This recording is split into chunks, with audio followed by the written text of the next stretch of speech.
Daydream anticipazioni dal 14 al 16 aprile. Jeanne e Sanem tornano insieme. I 4 fratelli escono dal locale e vanno a casa di Dean, dove si preparano per la notte e vanno a dormire. Ad un certo punto Jeanne va nella stanza di Sanem, le dice di voler andare via dato che non riesce più a dormire negli spazi chiusi. Ma non appena le accenna al fatto che potrebbe dormire lì, Jeanne non se lo fa ripetere 2 volte e si fionda nel suo letto, mentre lei cerca di frapporre un muro con una coperta. L'indomani Jeanne si sveglia con gamba e braccio su di lei e il viso a pochi centimetri dal suo. La guarda, sorride, poi appena nota il suo movimento finge di dormire. Lei si sveglia, lo guarda sorridendo, poi pian piano scivola via da sotto le coperte ed esce dalla stanza. Jeanne riapre gli occhi compiaciuto. Poco dopo Jeanne raggiunge Sanem in cucina, dove lei sta preparando delle uova per colazione, sempre per immedesimarsi nella donna ideale di Jeanne, ma lui le dice che in realtà avrebbe preferito delle uova fritte al burro.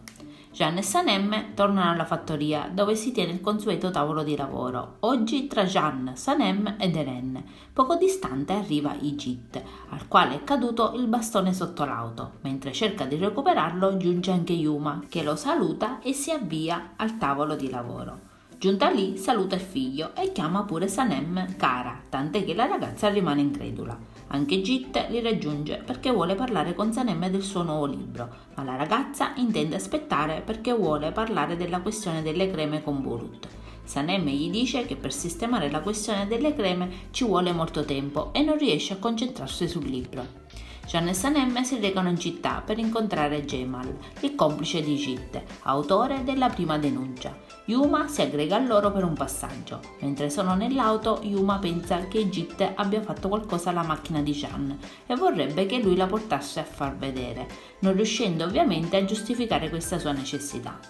Giunti a destinazione, Jeanne e Sanem parlano con Jamal. Lui dice che non ha problemi con Sanem, devono andare a spiegarsi con colui che ha fatto causa. Jeanne e Sanem se ne vanno, nel mentre Jamal telefona a Git per avvertirlo. Sanem torna indietro sentendo parte della conversazione, senza però capire chi sia l'interlocutore. Scopre però che le creme sono in un magazzino. Jeanne e Sanem lo trovano, ma mentre Jeanne vorrebbe attendere e parlare con Bulut per capire come agire, Sanem si fionda fuori dall'auto e si intrufola dentro. Lì segue i movimenti degli uomini che vi lavorano dentro e riesce anche a memorizzare la combinazione della cassaforte. Mentre cerca di nascondersi, giunge inaspettatamente Jeanne, che le tappa la bocca e prendendola per mano la porta in una stanza. Intanto parlano tra loro di cambiamenti e scoprono che avevano avuto liste sbagliate sul partner ideale. Concludono comunque che il loro stile è bello se proposto insieme. Arriva anche il momento della tenerezza. Jeanne comincia a toccare i capelli di lei, i loro visi si avvicinano, i loro sguardi si accarezzano, ma mentre si stanno per baciare, una voce dall'esterno purtroppo rompe l'incanto. Poco dopo, Jeanne e Sanem riescono a fuggire da una finestra, recando con loro 2 campioni della crema lì ritrovata. Si confrontano su da farsi e ribadiscono che stanno interagendo come vicini di casa. Mentre Jeanne prende Sanem che balza fuori dalla finestra, i 2 vengono interrotti dall'investigatore che telefona a Jeanne, dicendogli di essere in un locale dove si trova anche Git, che parla con qualcuno. Jeanne si accerta dell'indirizzo e chiede a Sanem di seguirlo, vuole farle vedere qualcosa. I 2 raggiungono il locale dove Git sta parlando con Jamal e Sanem rimane esterrefatta, ma Git cerca di ingannarla fingendo che la stia difendendo. Jeanne chiede a Sanem se è ancora sicura che Git sia dalla sua parte. Sanem gli dice di farla parlare e mentre le dice chiaramente a Git che non vuole che si interessi della sua vita, Jeanne, deluso, esce e si appresta a raggiungere la sua auto. Mentre pensa, Sanem lo raggiunge. Jeanne le chiede perché non voglia fidarsi di lui.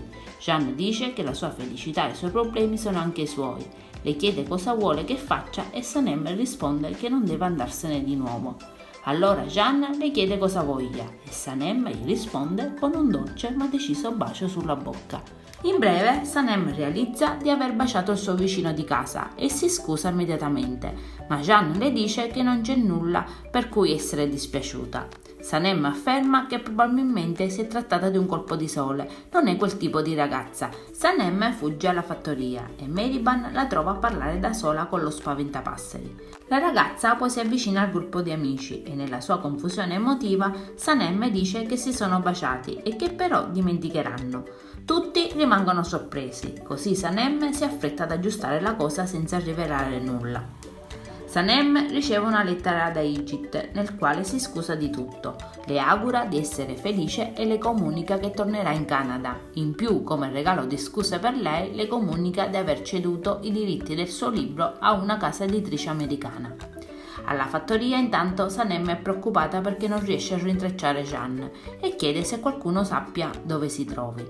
Va verso casa di Meriban e nota che la sua auto è lì. Allora entra per verificare se per caso lui stia ancora dormendo, ma non lo trova neanche in casa. La ragazza teme ovviamente che se ne sia andato di nuovo, ma poi vede che le sue borse e le sue cose sono in casa e sa che lui non se ne separerebbe mai. Aziz e Meriban la trovano lì e chiedono cosa stia facendo. Lei, con i boxer di Jeanne in mano, si inventa che sta cercando dei panni per fare il bucato. Sono vicini di casa, hanno bisogno l'uno dell'altra. Poi chiede anche a loro se sanno dove sia Jeanne, ma la risposta è negativa. Sanem viene raggiunta dalla sorella che vuole parlare con lei. Leila le chiede se lei e Jeanne si siano riconciliati e Sanem rivela di averlo baciato e poi di essere scappata. Ora non riesce più a trovarlo e non sa cosa farà se non tornasse più. Leila vorrebbe continuare la conversazione, ma nuovamente Sanem corre via. Poco dopo, mentre il gruppo è riunito, ecco arrivare Jeanne e Sanem corre ad abbracciarlo. Lui le chiede cosa sia successo e se lo bacerà in modo provocatorio. Lei si gira e nota che tutti li stanno guardando, piacevolmente sorpresi. Bulut e Jeanne comunicano che è stato risolto il problema delle creme, dato che venivano vendute senza licenza e pertanto l'hanno denunciato. Sanem abbraccia Jeanne ripetutamente e si giustifica dicendo che lei sapeva già tutto ma non voleva rovinare la sorpresa agli altri. Jeanne la stuzzica chiedendo se non si merita un bacio dopo aver fatto questo, poi Sanem racconta della lettera ricevuta da Igit. Alla sera Sanem e Meriban parlano in giardino di Albatros. La ragazza è tormentata perché pensa che lo abbia indotto a vendere la sua barca. Meriban le dice che se pensa di aver messo in gabbia l'Albatros è il caso che lo liberi. Se è davvero il suo Albatros tornerà sulla sua spalla. Sanem però non vuole che torni sulla sua spalla, ma dentro il suo cuore. L'indomani Jeanne cerca Sanem, chiedendo anche a Meriban. Lei gli risponde che non sa nulla, ma che la sera prima sembrava preoccupata. Lui fa presente che Sanem non era all'incontro di lavoro e non gli risponde al telefono.